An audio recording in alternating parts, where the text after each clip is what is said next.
I have just discovered a new poem and I decided I had to share it. Before I do, a quick word of context for it. One of my favorite things is witnessing hero worship. I'll give you an example. Decades ago when I was in college, I came out to California to attend a party at the home of my professor, Leonard Peikoff, who's one of my heroes, but that's a side point right now. The real point is that while I was here, I learned that a few weeks later, within a single week, Van Cliburn was going to be playing Rachmaninoff at the Hollywood Bowl, and the three tenors were going to be performing in concert together in Los Angeles. So I booked a ticket, and a few weeks later, I came back. The thing is, what I remember the most, what gave me the most enjoyment in that whole experience, was watching the three tenors watch each other. For me, there was something so beautiful about watching someone who is heroically talented at what he does revel in the performance of another of his heroes. So, as much as I love hero worship, there's something even more special about heroes worshiping heroes. It's the same reason that one of my favorite things to do at basketball games is watch the bench.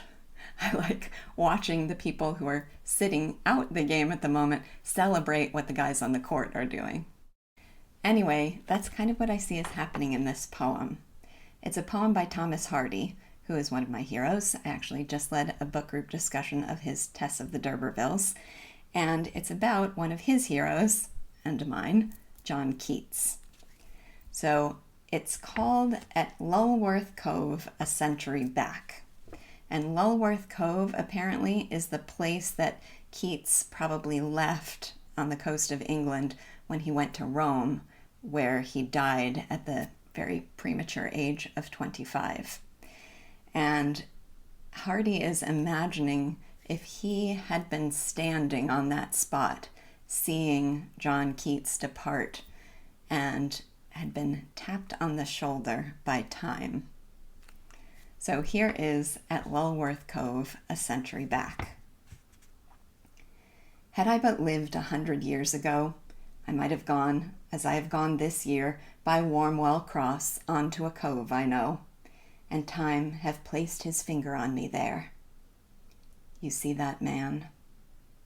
I might have looked and said, oh yes, I see him, one that boat has brought, which dropped down channel round St. Albans Head. So commonplace a youth calls not my thought. You see that man? Why, yes, I told you, yes, of an idling town sort, thin, hair brown in hue, and as the evening light scants less and less, he looks up at a star, as many do. You see that man?